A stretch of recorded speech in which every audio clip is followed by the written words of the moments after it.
araw. Welcome back sa aking YouTube channel at Mel Media TV. So, ngayon ay 5 o'clock in the morning. Tayo ay papasok. May overtime na naman kami. Kaya ang aga kong pumasok. Sabi ko nga sa inyo, dito, di uso ang maligo sa umaga. Okay? Dahil ang temperature sa labas ay negative 18. Okay. Dahil kung gagawin nyo lagi yan, kita nyo, buko, nauubos. At sa kakaligo ko. Yan. So, bagong lahat. Gawa muna tayo ng pagkain. Kaya ganito boses natin kasi tulog pa sila. Okay. So, bali dito natin ginagawa ang ating mga video. Okay. Natin.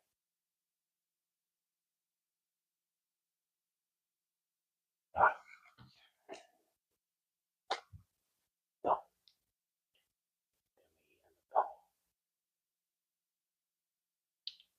Yung mga babasahin natin. Yung mga natapos natin kagabi. Okay. Saan lang kayo. Stay tuned lang kayo dyan. So, bali sure. Iba na nga yung mga umano dito.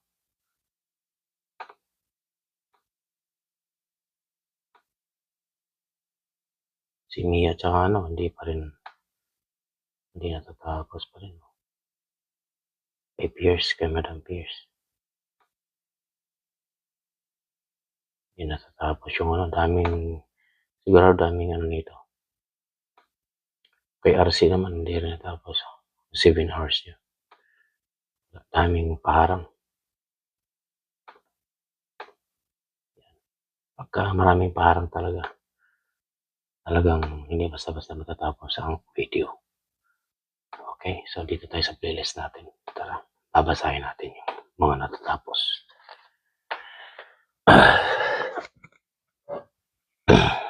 Yan.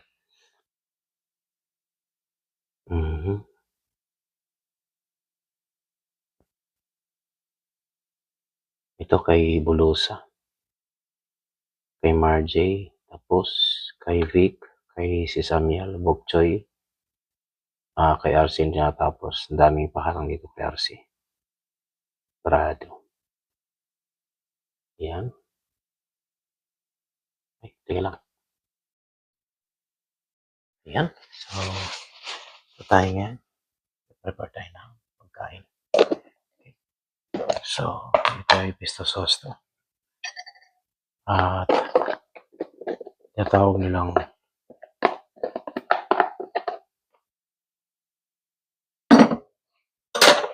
pesto sauce. Hindi pesto yan. Pesto.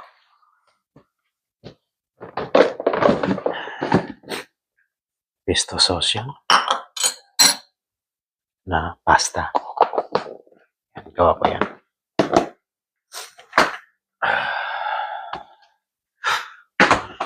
Yun.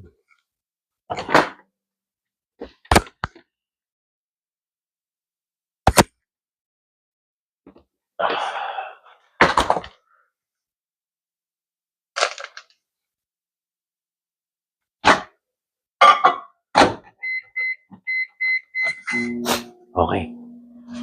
Ulitin natin. Ang ating baon ay may meron tayong tinapay dito at ganito ang tinapay.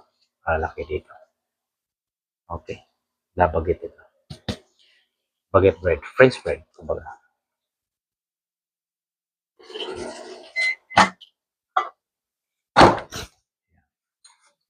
So, 5:15 p.m. So, kailangan natin sumubok kasi iinamin natin yung yung ating maintenance. Kita ko sa yung maintenance.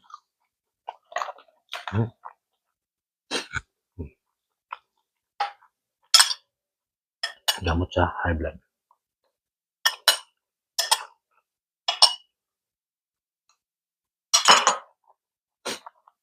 Sabi ko nga sa inyo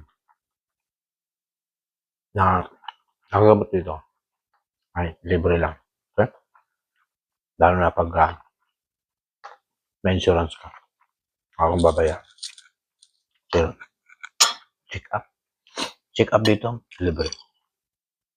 Yan.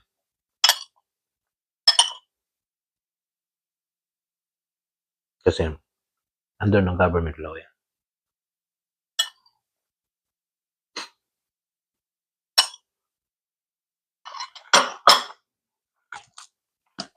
Kaya pag nag-maintenance kayo, dapat kumain kayo bago uminom. Bakit? Sisirain niya yung kidney niyo para kung uminom ng alak nito everyday. Kailangan uminom ka muna bago uminom. Kumain ka muna bago uminom.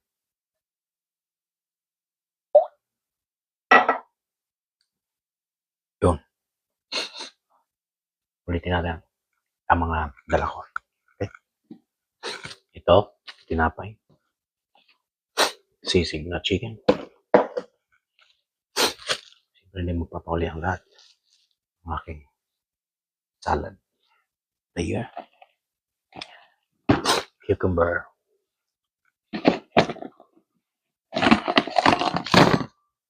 Saging. Yeah. Yeah. Then rice. Maliit. Kunti lang. Rice. Okay. So, papasok na tayo. At isama ko kayo sa aking paglalakbay.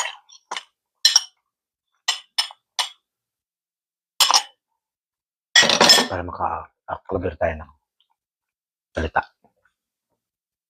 Ang dami kong mga basurang dadalhin.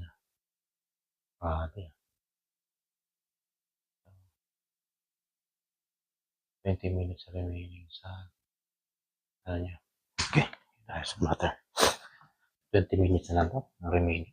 Ano ko? Maniwala ka dyan. Okay? So, ganito dito.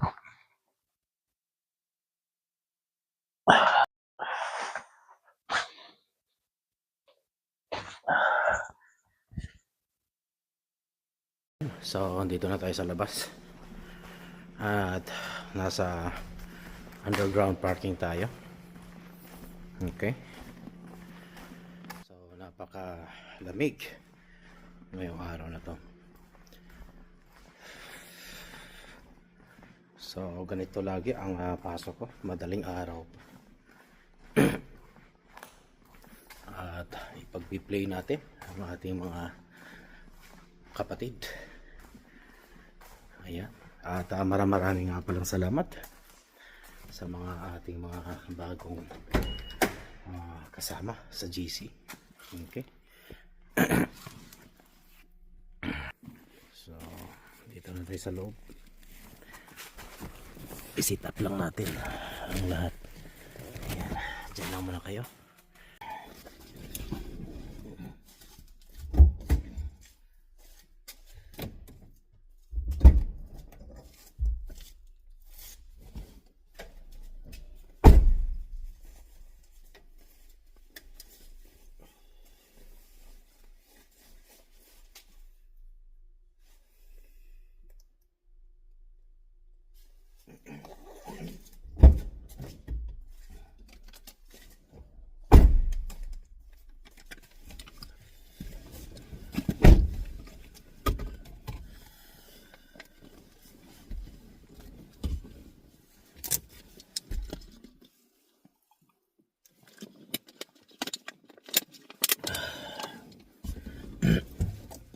Ayan.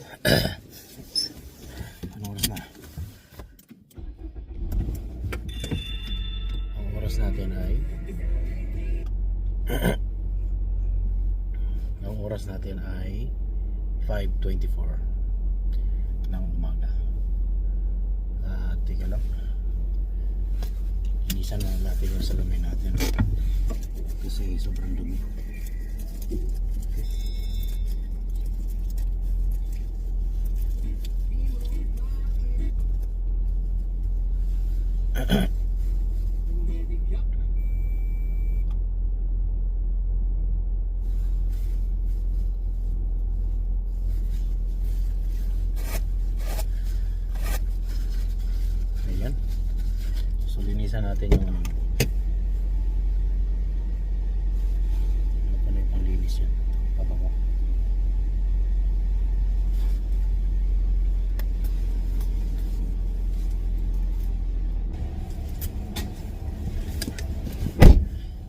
Ayan.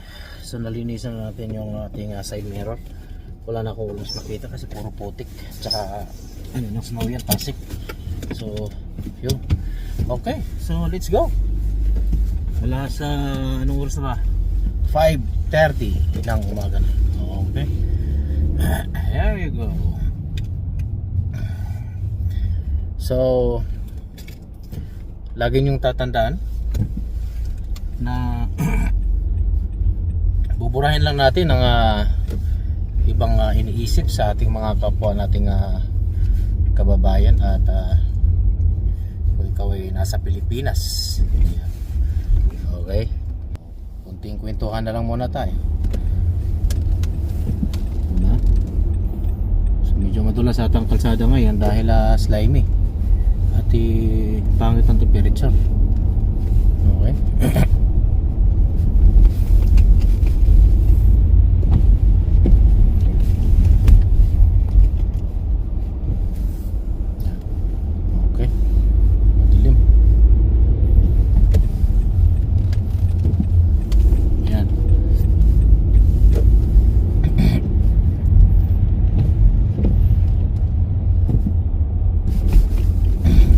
Ayan, balikan natin yung sinabi ko na dito sa ano kasi sa Canada ay kung hanap mo talaga ay kung nasa Pilipinas ka at ang hanap mo talaga ay trabaho, Canada ang the best. Hindi ito pang bansa na pahingaan. Tandaan nyo yan, tatak niyo sa ano niyo, sa isip. Okay, ang Canada ay hindi bansang pahingaan. Ito ang bansang talagang hindi ka pwedeng huminto sa kakatrabaho. Ayan. Ayan, baka hindi alam ng lahat ng Canada ay napakagandang although yes, napakagandang ganda at napakayamang bansa. Of course. Mayamang bansa at nandito yung oil. Kami yung mga producer ng oil. Kumbaga nandito sa amin sa bansa na to. Pero ibig sabihin kung gusto mo at ease lang at ano lang nabuhay, kumbaga papahinga ka lang, punta ka lang dito sa Canada. Hindi yun. Dahil kung papahinga ka lang at nandito ka lang dito sa Canada ay walang mangyayari. Mauubos ang iyong ipon. Dahil dito ay lahat pinibili. Kailangan talaga para mag-survive ka, dapat meron ka talagang pagkukunan na trabaho o ibig sabihin pagkukunang pang araw-araw. Wow, kita nyo yan, black ice yan. So pagkaganyan, so napakadulas pala yun, kintab na yan. Iyan ay black ice. Yung mo kanina nag-swerving ako. Kaya mahirap magtiwala sa ganyang ayos na ng moisture. Yan nalusaw. Diyos ko po, katakot yan sa Okay, so ayan, balikan natin. Yun nga, dahil dito lahat ng tao ay may trabaho. Pangalawa dyan, kahit 60, 70 years old na ay nagtatrabaho pa din. Baka magtatanong kayo bakit. Dahil ayaw nilang maboboard. Isa yan sa dahilan din sa mga matatanda. At pangalawa, hindi sapat ang kanilang retirement fee sa kanilang sarili sa pang-araw-araw. So mostly yan, nangyayari yan. Kaya napilitan silang magtrabaho kahit nasa 70 years old na sila. Hindi nila kayang i-sustain ang kanilang sarili kung wala silang trabaho. Dahil wala silang pagsustento kulang ang kanilang kasi yung habang bata ka kasing nakakapasok dito, halimbawa nag-start ka na trabaho ay 17 years old, ayan ang mga posibilidad na maagang nagre-retire. Pero pag ikaw nag-start ka dito ng 30 plus na, kagaya sa amin, wala na pag-asa yan. Magkano na lang ang makukuha mo dyan sa retirement namin. Kaya ang mostly ang ginagawa, kung ako magre-retire ako, ang plano ko ay sa Pilipinas. Bakit? Ilalamsam ko na lang yung kasi hindi ka na mabubuhay dito sa niya yung ano matawag nito, yung retirement niya kung kukunin mo dito yan, hindi ka mabubuhay. Kasi ang taas ng cost of living, din kapiranggot lang yung retirement mo. Samantala, kung i-convert mo sa Pilipinas, di million na yon. O di doon, tsaka na lang sa Pilipinas, yung million matagal pang maubos. O di ba? Palagay na natin may bitbit kang total na 8 million. O, so nag-iedad ka na ng 66. Okay? So per year na lang natin. Per year natin na 66 tapos 1 million in per year ang mauubos mo. Okay? 1 million ang mauubos mo in a year. O palagay na natin yung 500,000. O baka mamay hindi pa nga eh. Yung 8 million mo sa Pilipinas, kung may bahay ka naman din doon at wala ka naman kuryente lang naman binabayaran mo at saka nasa probinsya ka, o kung ako, magtatanong na lang ako ng mga okra at anik-anik dyan, ang palaya ako, mga klaseng gulay, yan ang gagamitin ko na lang ang pera ko. Hindi mo na maubos yan hanggang kamatayan mo na yan. Marami magsasabi, siyempre marami magre-react yan ay ang 8 million ay parang muta na lang kakunti yan sa atin. Okay, yeah, yes, true yan.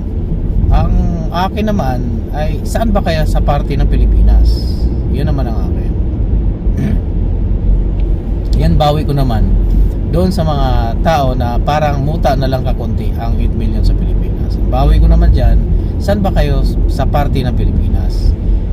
Kasi kung sasabihin mo kung ako yung kung saan ako lumaki, ay kami nasa Dalampasigan kami, laking probinsya din kami, ay imposibleng magugutom ako. Kaya yan ang plano ko, panati ko na yan talaga sa buhay na mag-aliw-aliw pagka medyo kumakalas na yung mga tuhod natin. Ayan.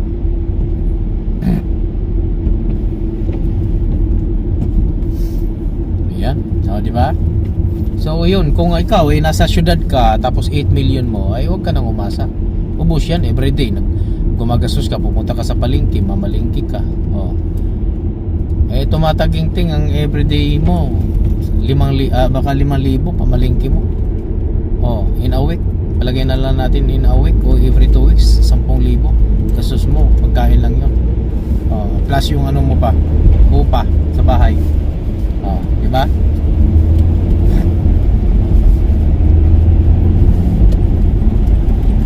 Upa ng bahay mo, palagay na natin mahal na ang upa ngayon.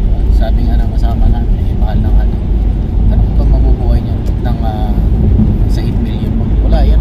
Hindi talaga, hindi ka mabubuhay. Ang ibig ko sabihin, kaya nga kung saan kayo sa parte ng Pilipinas, kung wari nasa probinsya kayo at wala naman kayong inupahan, sarili nyo namang bahay ba? Di ba? Hindi kagaya dito sa ibang bansa, sa Canada, ay hindi ka pwedeng titigil sa upa mo o sa pagre-renta every month. Hindi titigil yan. Titigil lang yan kung ikaw ay matsugi. Pero yung sabihin mo na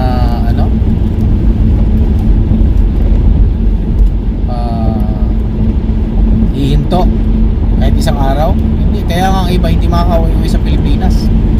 Tagal na dito. Ako, example na lang, 11 years na ako dito, hindi ako makauwi. Bakit? Hindi ako makaipon ng pera eh. Ano iipunin? Wala naman akong extra, wala naman akong sobra na income. Hindi naman kami, ilan ba kami na nagtatrabaho? Kami lang dalawa ng basis ko. Pero itong anak ko, kapag-bago lang din naman. Ngayon lang ako natutulungan na makapag-pamalingki, di kaya makabili ng siya ang nag-ana sa kuryente. Kano lang din mo kuryente na. Yan. Diba? So, yun ang isa sa mga reason bakit ang mga matatanda dito nagtatrabaho pa din. Ayan. Ayan. So, hindi kagaya sa atin. Pag matanda ka na, kahit nag-edad ka nga 40, wala ka ng trabaho eh. Bakit? Tatanggalin ka na lang dahil matanda ka na daw. Dito hindi, hanggat kaya mo pa. Yan ang kagandahan dito, kaya ang nangyayari, hindi umaasa ang mga mga tao sa gobyerno. Kaya ang gobyerno nakafocus doon sa health system ng tao. Dahil trabaho sila ng trabaho, siyempre babalik nila yung pinagtatabuhan nila doon sa mga tao na nangangailangan pa ng gusto. Okay? So, yan, klaro. Yan, slimy ngayon dito, ha? Slimy, yan, tinan mo. Yan, kasi bumaba ang temperature. Bumaba ng temperature, temperatura. Ayan, yung temperature dito ay positive. So, meaning, nato na yung mga na-frozen dyan. Yan ang kadalasan ng mga sakit-sakit sa pagka nagkaganito. Ayan, kita nyo yan. Yan, kasi para kayo nag-tow ng isang karne from the freezer. So, galing sa freezer, tinow mo. So, syempre, ang temperature nun, nasa positive 7, positive 6. Yan. Or di kaya ilagay mo sa chiller. Yan, ito yun. Yung cold weather ng chiller ay, di ba, ay plus 2 lang naman, 2 plus 7. Yan naman ang chiller lang. Pang to, ano yan, process niya. So, ano na mangyari sa microbial, kumalat na yan. Diba? So, ganyan. Ang problema niyan mamaya, kung yan ay tataas, bababa ang temperature mamaya ng negative 3 or negative 5, mga ganun. Kasi lahat ng mga nakikita mo na yan ay magiging salamin ng accident yan. Doon na papasok ang black ice. Para may bumili ng ice water sa tindahan o ice at hinaya at tatanggalin nyo na sa plastic at ilalagay nyo sa pincel. Napakadulas na, di ba? Kita nyo, sulit na ice, then napakakintap, di ba? Ganon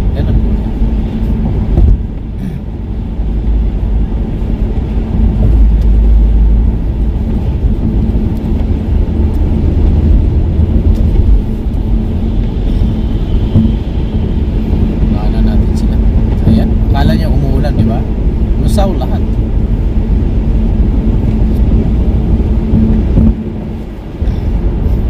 Lusaw.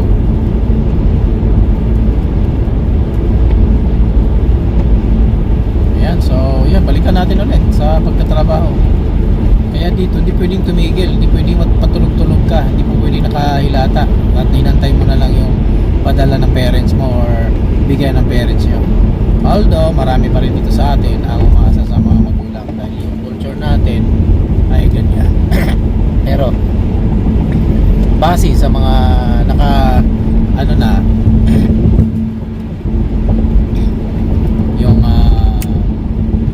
yung hirap talaga din ay talagang yung anak nila ay dapat turuan maghanap ng buhay. Kasi para matuto din. Alam nyo kasi, hindi naman kasi pagmamahal. Sa totoo lang akin na to. Mamaya may magre-react dyan. Hindi pagmamahal yan sa anak mo ang hindi ninyo pagbibigay o hindi sa pagtuturo paano sila mamuhay. Kasi minsan, di ba, ikikip natin ang anak natin kasi 22 years old na nasa bahay lang din. Feed lang tayo ng feed sa kanya. Feed tayo ng feed. Hindi, ayaw kasi magtrabaho, di ba? Okay nga, although ayaw nga magtrabaho, pero tandaan nyo, parents, imagine nyo yun, ang ganyang sistema na ginagawa ninyo ay kayo mismo ang nagbibigay ng buhay na kahirapan doon sa anak ninyo. Ba't ko nasabi yan, kahirapan? Dahil wala silang natutunan sa buhay. So paano kung biglang may mangyari sa atin mga parents, diba? Paano kung may biglang alam mo yun, wala tayong papano, hindi natin diba? So maiwanan mo ang anak mo na walang kalam-alam, doon pa lang dadanas na siya ng hirap. Kailangan, pero dapat ang mga anak natin dapat bigyan natin ng advance age up kung ano ang dapat niyang gagawin. Yan. Hindi yung pag nawala ka na sa buhay, wala kang ibigay sa kanya na ano. So magugulat yan, magugulantang na lang yan. Doon pa lang naghihirap na siya.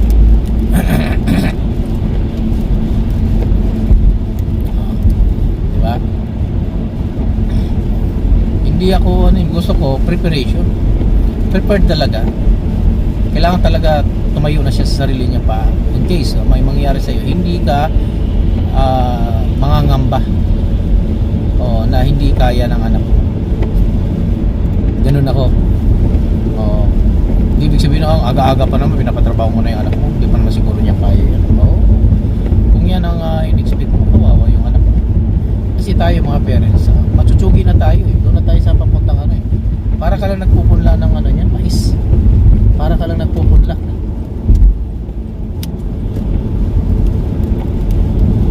Ngayon, yung pinupunla mo at inalagaan mo lang nila, lagyan mo lang ng fertilizer, pinapataba mo lang ng pinapataba. Tingnan mo kung mamumunga yan. Hindi mamumunga yan. Subukan mong gumapang ang ugat para makahigop ng nutrients sa sarili niyang puno.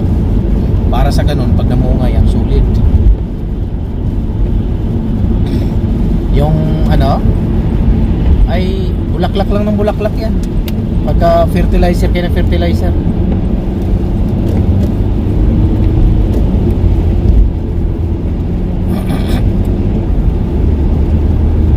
Ayan. So ganito kadungis ang ano dito ngayon.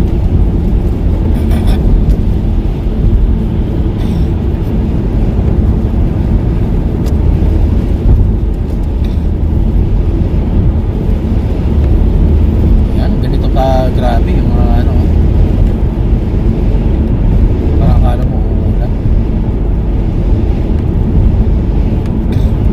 Yan, so yan, may natutunan na naman tayo. Ganito dito sa ibang bansa. Sa atin kasi pagka-graduate, wala mapapasukan, wala na, dito na lang sa bahay hanggang sa mabulok. Pero kung ano ka naman, anak ka naman ng kontraktor, palagay ko mabubuhay kayo kahit hindi na kayo trabaho. Pagtatrabahoin yung anak nyo kung sobra-sobra naman ang kita, diba? Pero kung ako naman ang anak noon, ay ako, magtatrabaho ako. Bakit? Paano kung mamatay yung mga magulang ko?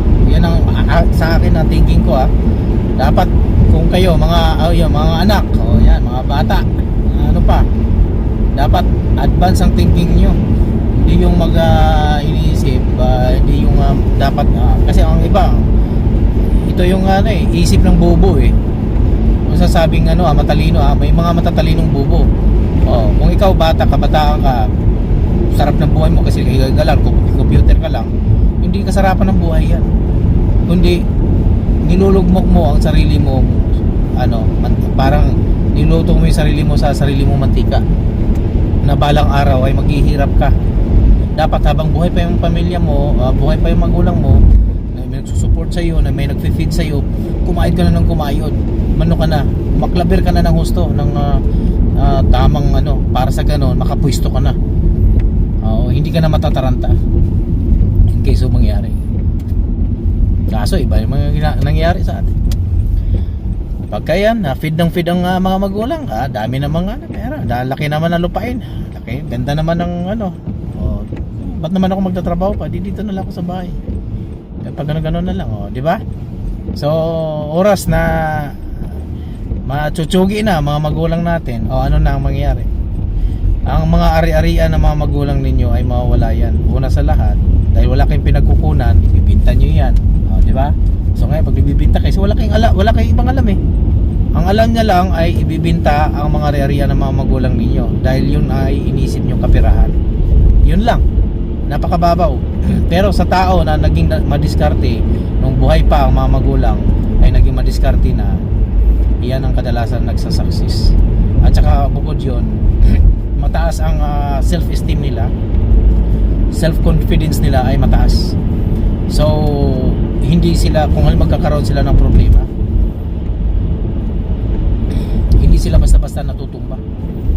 Yan ay lumalaban, sanay sa hirap. At sa pagiging socialize ay mahalaga yan sa confident ng isang tao. Ayan. Makipag-socialize ka kung ano mga nangyayari. Kaysa yung in a whole day o whole year o buong araw ay nasa bahay ka lang, computer, so wala siyang ibang alam na ginagalawan. Ang buhay niya doon lang umiikot sa pinapanood niya dahil nagko-computer siya. So kapag makaranas siya ng konting stress o anxiety na hindi naman niya alam yan, ay magpapatiwakal or magpapaano na mga yan, maglalaslas na, magano na, dami mga pwede mga gagawin, tapos madaling nababaliw, madaling alam mo yan, gano'n ang mangyayari pagka gano'n. Mababa masyado ang kanilang confident dahil wala na sila nakakasalamuhay, wala silang nakakausap, puro computer lang nila kasalamuhay. So hindi nila alam ang nangyayari sa paligid. Ayan. So mahaba-haba ang ating nagiging kwento ngayong araw na to kasi i-video din ay natin to, upload natin kagad to. Ayan. So ayan, malapit na rin naman na tayo, mga 5 minutes na lang. Ayan, nandun na tayo sa aking trabaho. Okay, so maging creative lang kayo sa paggawa ninyo. Ito, hindi ko naman in-expect na so basta pag ano yung mga maiisip mo lang. Ayan, si Idol Vic naubusan na ng upload, wala na nga tayo may play. Ayan, so pag ganyan na Idol Vic, ito para mayroon ka ring may ma-upload ka pa. Ayan, nagmumotor ka naman, i-video mo yung motor mo in a whole gawaan mo ng content. Yan, ito tambutso, ito gaganoin mo yung tambutso ng kamay mo. Yan, i-create ka na ng video yan, ito uling yan, yan mga ganon. Yung spark plug tatanggalin mo kunwari kahit hindi sira. Yan, makakapag-create ka na nun. Yung side mirror mo, ayusin mo, tanggalin mo muna. Sabihin mo na nasira ang side mirror ng ng motor. So tara, samahan niyo ako, ikabit natin. Di ba? Tayo na, kakabit mo ngayon. Gawin mo ngayong mga 30 minutes yan or 25 minutes. Long video na yan. Di ba?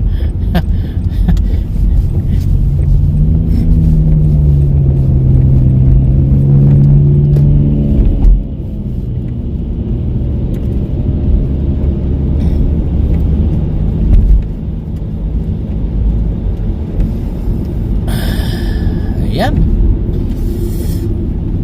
Napaka-slimy talaga ngayong araw na to. Hate ko yan pagka ganito. Yan ang kadalasan ng dulas pagka ganito.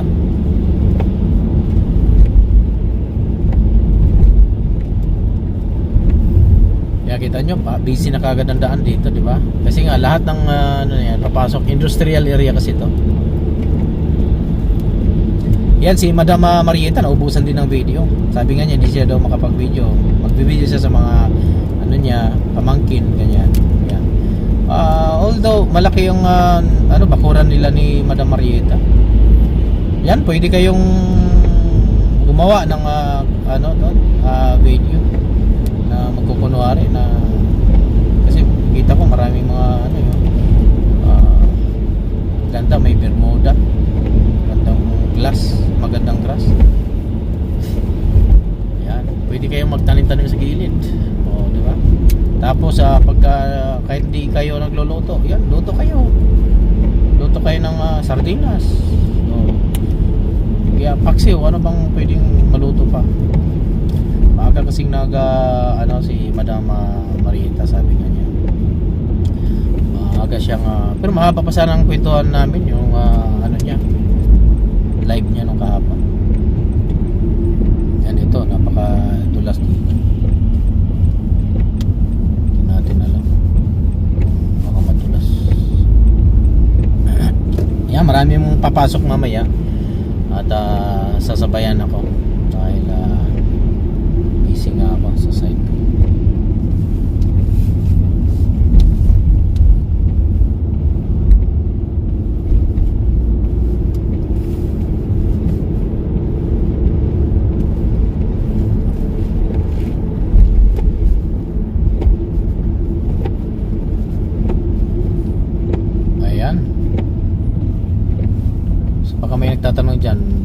hindi ba mapofrozen itong windshield washer natin. Yan, ito yung tubig na yan kapag ito sa winter. Yan ay tinatawag na may anti-freeze yan, so hindi talaga maano yan. Hanggang negative 40 hindi nagpo-frozen yan, nanatili siyang ganyan, tubig pa din kasi meron siyang chemical na nagpapaano na hindi siya na frozen. Ay.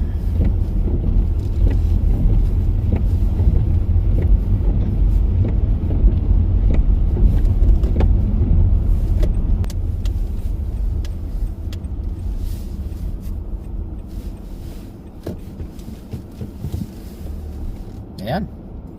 So dito na tayo.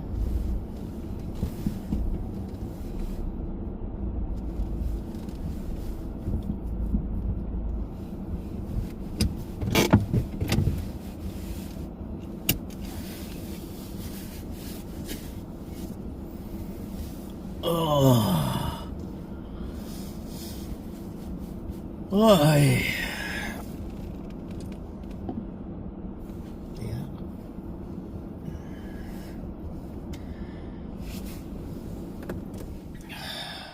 Papakita ko sa inyo yung pagiging slimy ng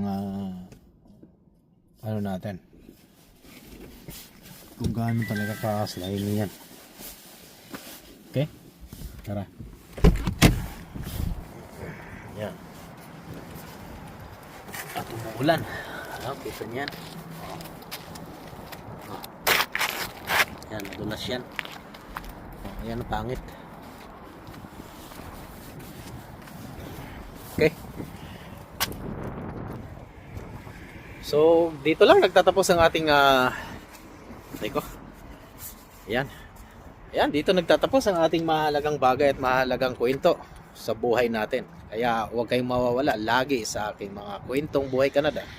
At sa mga bago sa aking channel, huwag niyong kalimutan mag-share, likes, subscribe and hit the notification bell para lagi kayong updated sa mga videos ko.